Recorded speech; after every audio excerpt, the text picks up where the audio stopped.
Joining me is Ken Barnes with the California Against Assisted Suicide Coalition. And Ken, welcome to Evening Edition. Thank you. Earlier this week, the California Medical Association became the first medical group in the nation to drop their opposition to assisted death legislation, making its way through the state of California. So what is your reaction to their change, going from not opposing it anymore to neutral? Well, they're not supporting it. They're simply backed off a little bit based upon the reaction of some of their physicians, but most importantly, the physicians who are most closest to this are the oncologists.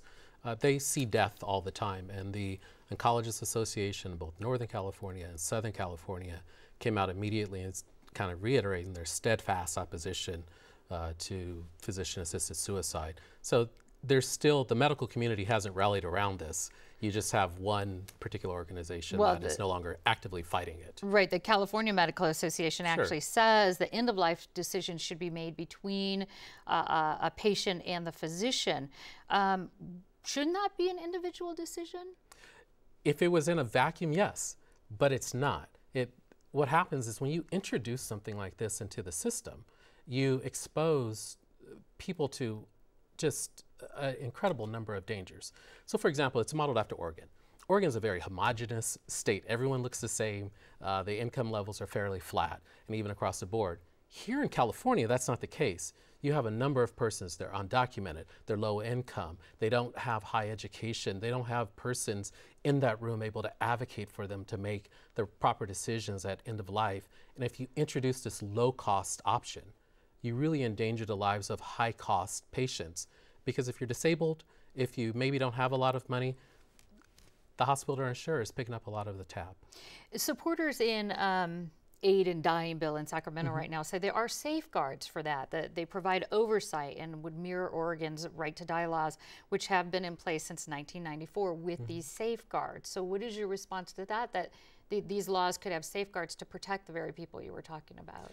That even with the so-called safeguards, that they've never really been able to kind of explain what they are. There's been a number of questionable cases. You've had persons who have been denied a long list of medical treatments that they would want, and maybe not at the same time say, hey, but you can, kill yourself. They'll then receive authorization for medication to terminate their lives. And those are the things that we're concerned about. It's not, we don't believe that someone will overtly say, hey, we want you to terminate your life. That's not the issue. It's the implied pressure, the implied consent, the person who's there to say, I don't want to be a burden to my family, which is the #1 reason that persons in Oregon choose to end their lives early, is they feel that they're going to be a burden to their family. Yeah, you actually, I understand, had personal experience with end-of-life choices.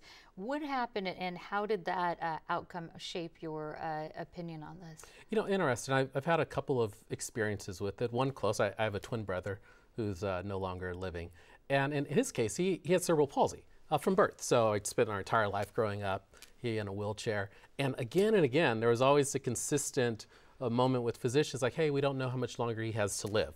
And that's not uncommon in the disabled community with persons with a lot of severe issues. He's blind, he's quadriplegic, he's unable to speak.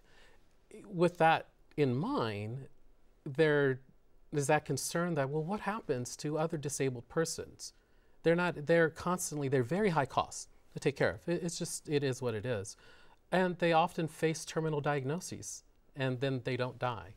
And so when you introduce something like this, what safeguards are there to protect those persons from being kind of cast aside because they're expensive and because possibly they become a burden? Would you say, just in going with that, you're talking about somebody who's disabled. What about the patient who really does have a terminal illness, who's in pain, let's say terminal cancer, brain cancer, an adult, who's been given not long to live? What do you say to that patient? I say to them that we have a number of options, and what we really should be focused on is on palliative and hospice care. There's really not a lot of attention given to that or resources. Frankly, I am familiar with persons who are very close to me who have lost someone that had a tough time in the last week or 2 weeks of their life. What there's not a lot of room for is once you take that person out of the ICU, there's not a lot of places to go. And if we address that side, address the care, and not address, well, let's just give the person the ability to commit suicide, that's just kind of a corrosive approach to society. All right, we are out of time. Ken Barnes, thank you so much. Thank you for having me.